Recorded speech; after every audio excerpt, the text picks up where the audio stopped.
We now move into the panel discussion. The panel discussion is how the latest multi-agency compliance initiatives are highlighting poor driver and vehicle compliance among those driving for work. We had a foretaste of that from presentations earlier.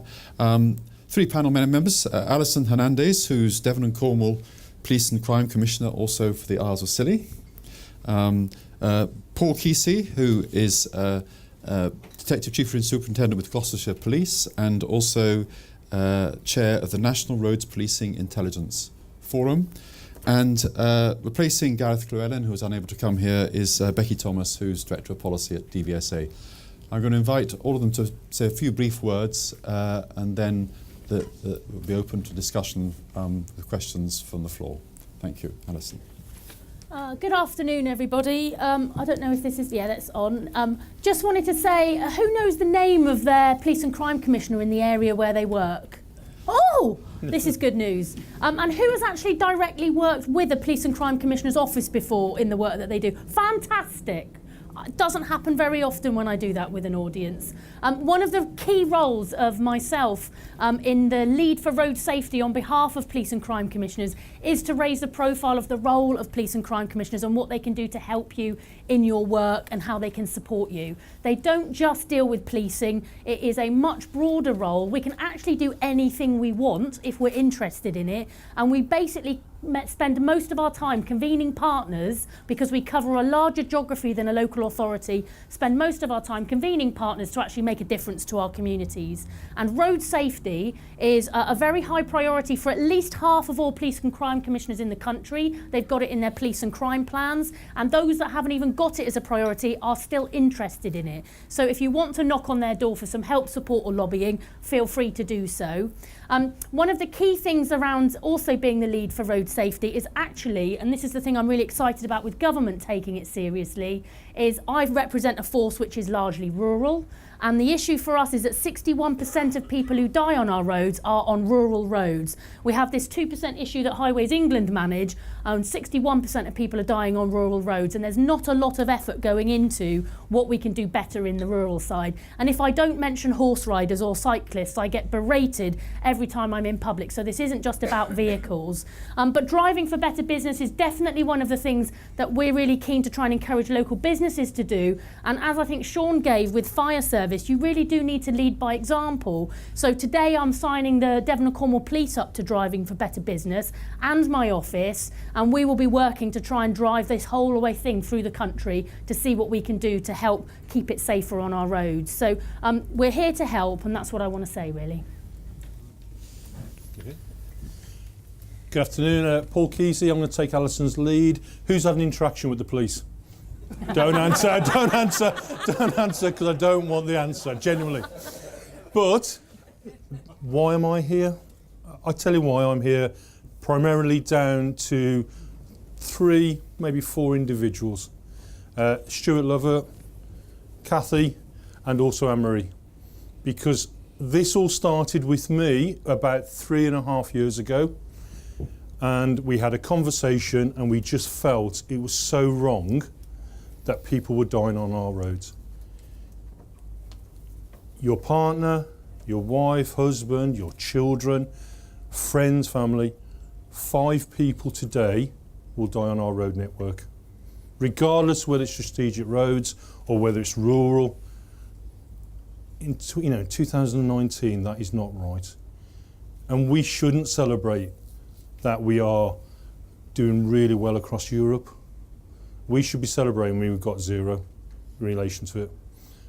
I loved the presentation from the railway, because like most of you, why the railway's here. Most of their deaths, most of their accidents are now caused on roads travelling to and from work. When we have interaction with drivers on our road network, they're there for a purpose. Very few people drive for no reason.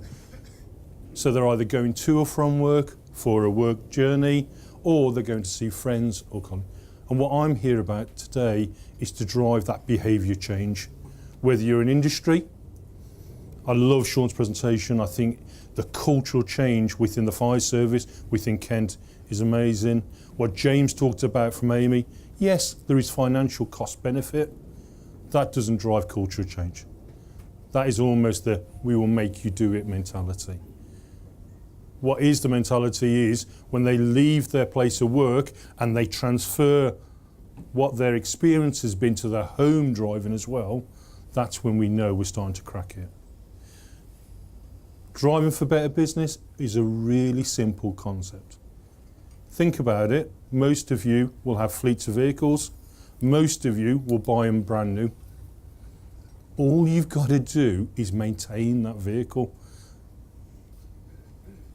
But that will not resolve the issue regarding accidents or collisions on our roads.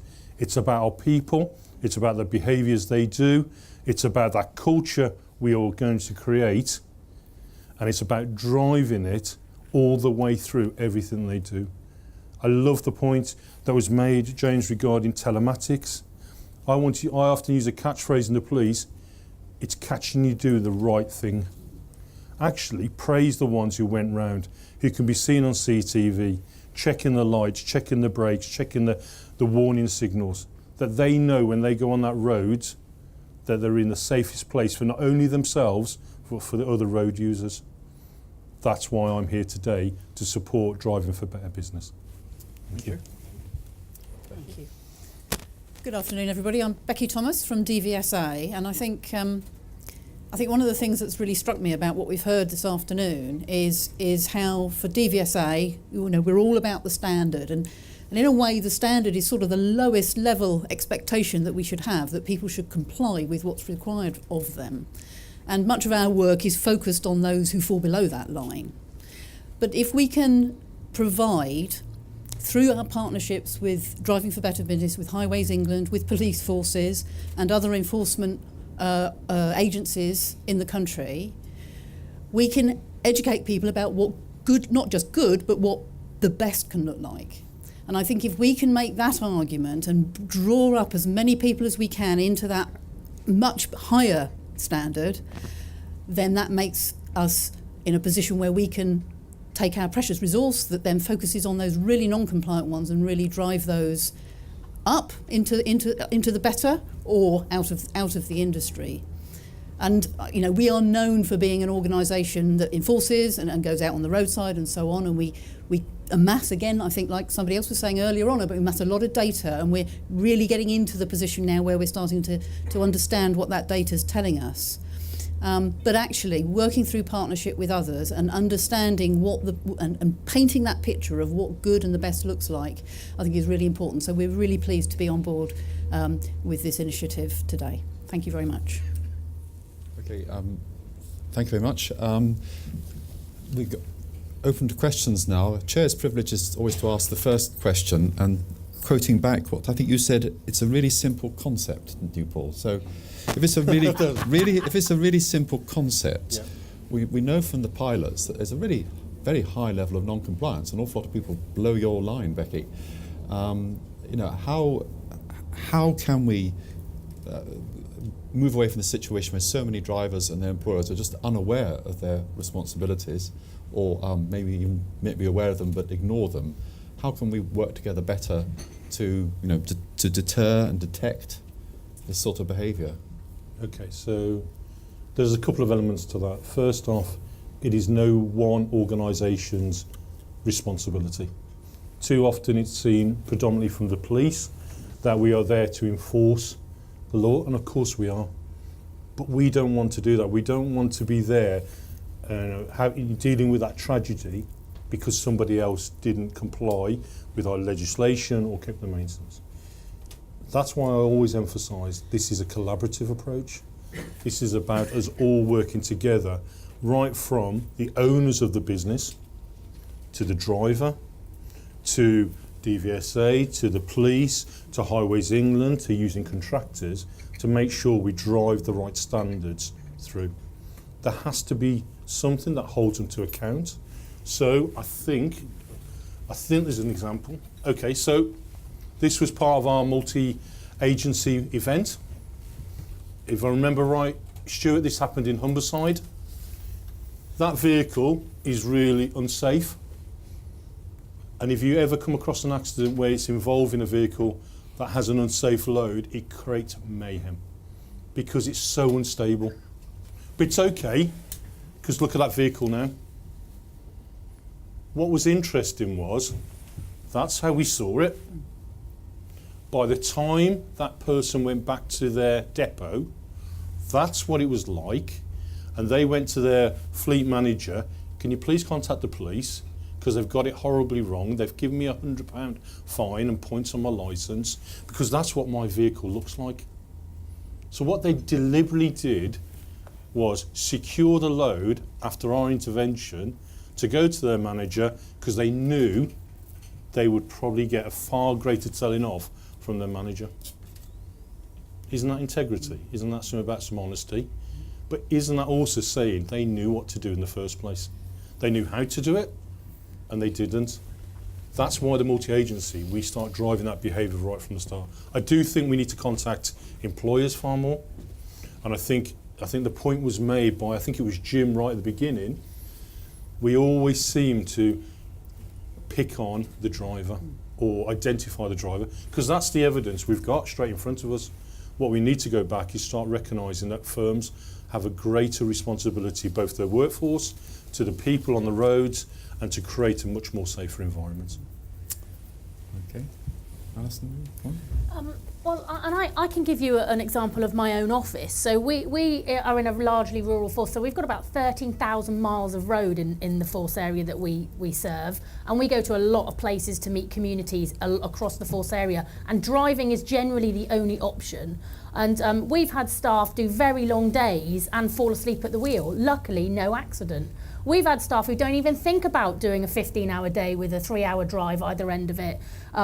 This is just my office, let alone how businesses are actually running themselves. So I think there's a real issue about just helping staff to not be stressed and actually think about what they do. And the Driving for Better Business has really got us thinking in our office. We've already had some training actually so that we're challenging each other about doing some of the journeys that we do. And I think it's a really important thing to actually recognise that it's not just other people's that is doing this. This is us doing this, because all of us generally, unless you live in London and you get the tube every day, you drive pretty much to work, around work, in work, for work. So the workplace is the best place to actually help educate people. So I just think we have to just recognise that it's all of us, including myself. I've fallen asleep at the wheel a couple of times driving back from Cornwall, and now we've had to put measures in place to make sure that these things don't happen. So yeah, I think it's just about recognising that it's us as well as others, really. I agree with that, and I think one of the things that's really come home to us is sometimes it can be just a little nudge that can have the effect that you need. So, for example, you talked about it's almost easy to get the driver, and it's right and proper that we should, but then it's how do you educate the business back at base, and I think some of the most effective things we've been doing recently around that is just sending a letter. If it's something relatively minor, sending a letter to head office to explain this is what we found. Can you just show us and explain to us what you're doing to rectify the situation? And something just as simple as that can help to educate people to realise actually this, we're not doing things right. We've focused on the wrong things, and it's also being appreciative that for many businesses, driving and operating vehicles is just a byproduct of running the business. And so anything that we can do, working collectively when we have touch points with businesses at any point that we can to get those messages across. Thank you.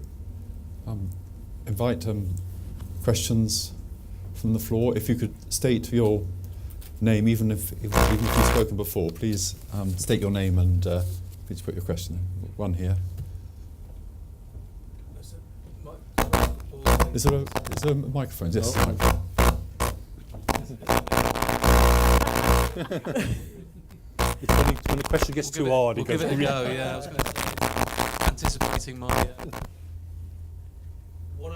Can you hear me? Yeah. Yeah. What I wanted to ask was, you mentioned something. My name's Phil Rennie, so Portsmouth City Council Road Safety. I felt I'm back into road safety, being out of it for a number of years, being in corporate communications, and I noticed that road safety getting higher and higher and higher on the political agenda, Yes, both in politics and in terms of business. For me, it might be an ignorant perception, but things like cost benefits, invest to save, that sort of thing was making a huge difference. But I noticed you said you didn't feel it was that sort of thing that drove culture change. I think it's an element. I think it's an easy win in one way, because that's a side benefit for me, because all I'm interested in is saving people's lives. I agree. And we so, all are. I just wanted to get businesses to listen. Oh, definitely. Was it normal? Yeah, I think Stuart and the team, you know, you do a great piece of work. You've seen the cost savings to Amy on things like your petrol. So, but I think the issue is it will get to a point where the costings will be saved and become normal bottom line figures. We must hit it with this. The reason why we're doing it must maintain is this is to save people's lives, because that actually will allow that continuous improvement to occur. So things like, you know, you look at the fleets that operate within Portsmouth City Council. How confident are you if we did a check on all your vehicles, they'd be compliant? You know, and that's a type of. We really want to. I love to do a check, a multi-agency check, and we get no prohibitions. We get no fixed penalty notices. All we get is we've been there for 8 hours and every one of them is compliant. That would make my day. It's just not happening at the moment. Can I just... There's a couple of things as well. There's actually big public pressure. So in terms of, as a police and crime commissioner, road safety is the number one issue that my community talks to me about. It's the biggest area of public volunteering that police forces have for community speed watch and trying to tackle that area in communities. So politicians locally should care about it, and it's about how we procure things. So we should be looking at, so we're the National Lead for Modern Slavery as a force, and we now, if we procure, we ask that they give us their modern slavery statement, etc. And we could be doing the same things with our supply chains around that, around driving for better business, that we won't do business with you unless you're doing it. So there are opportunities to do that cultural and leadership change through some of those sorts of practices. But the pressure is there, which is why I think the government are taking it so seriously, and we've got the revised road safety statement coming out, and Jessie Norman's passionate about this, and it's the number one issue my community speak to me about, write to me about, and I suspect many police and crime commissioners, at least 50% of them, as I know. More questions? Just on the back there.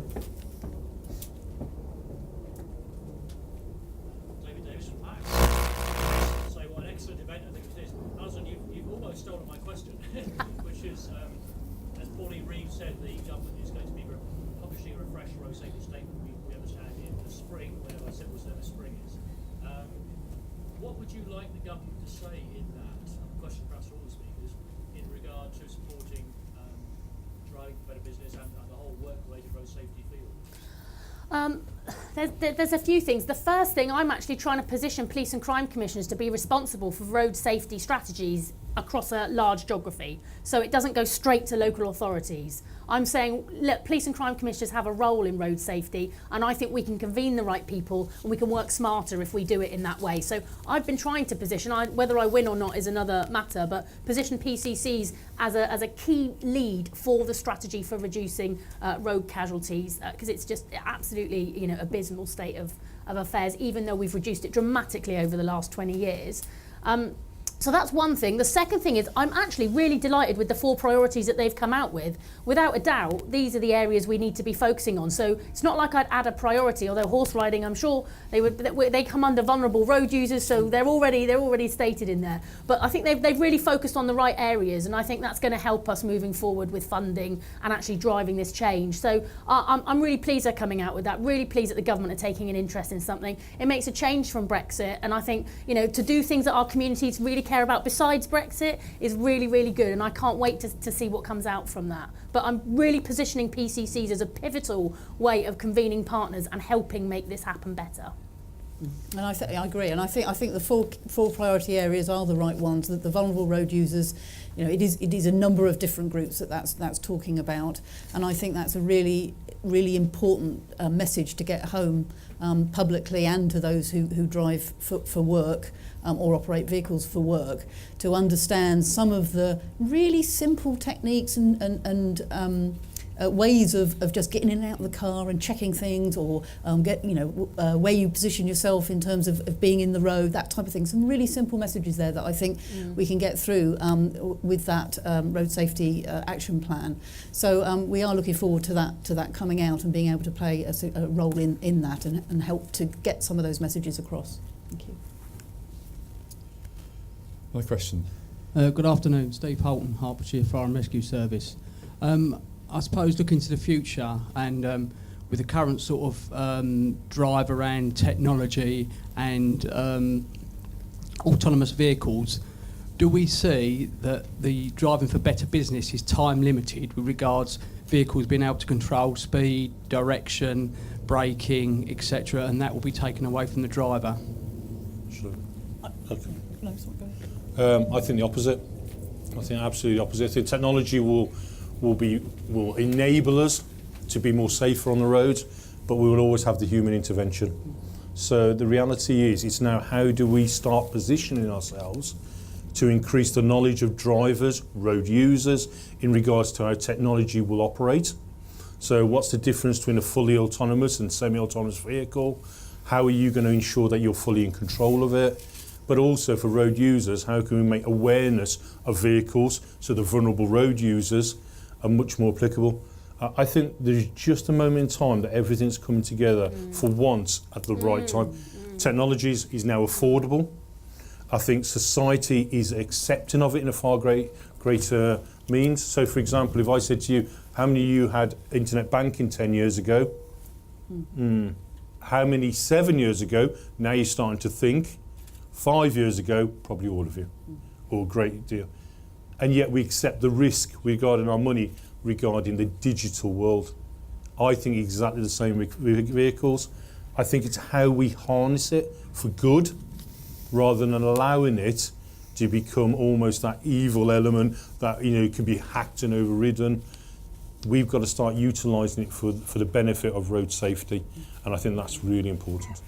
I agree, and I really a really good question, really interesting question as well. And I think I'm not going to remember the exact numbers and detail, but there was a visit we did recently to look at some of the technology and so on starting to come into vehicles, and starting to understand what that might mean in terms of the standards, both for driving and for the vehicle.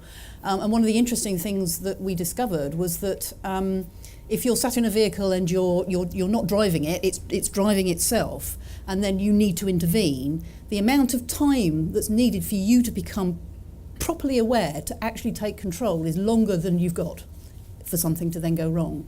So although the technology can absolutely assist and help with all of that, you still need somebody who's going to be alert and able to focus on what's going on around them.